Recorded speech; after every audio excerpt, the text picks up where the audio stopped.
I'm getting lots of questions these days about aneurysms and Emilia Clarke, the Game of Thrones star. And the unusual aspect of her history is the having multiple aneurysms that needed care. And so I wanted to talk a little bit about how often we see that. And the answer is that if you have one aneurysm, the chance of having another one is real.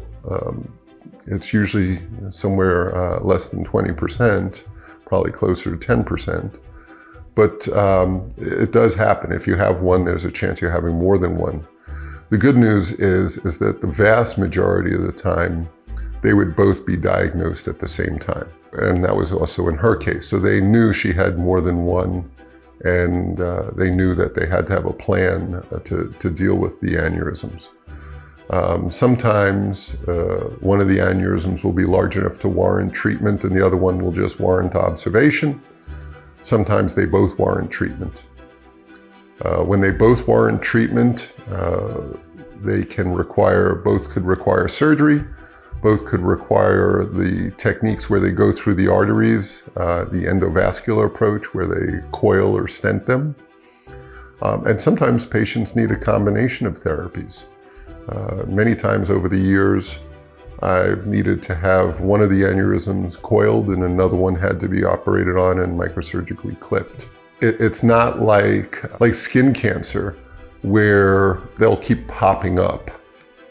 So if you're in your 40s and your doctor diagnoses you as having 2 aneurysms or 3 aneurysms, and those are effectively dealt with, the chance of you developing more aneurysms a few years later is actually very, very low. So if you don't have them by the time you're in your 40s or 50s, or whenever they're diagnosed, they're not going to keep showing up. Unlike the person who maybe spent far too much time in the sun and who has some basal cell carcinomas removed from their arm, and then 4 years later they need one removed from their cheek, and then 10 years later they have one on their shoulder. It's not that kind of situation.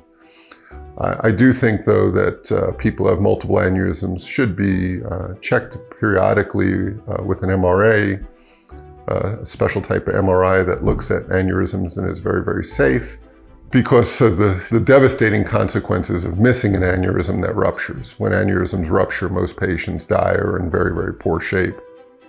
Whereas if you take care of them before they rupture, most patients do very well.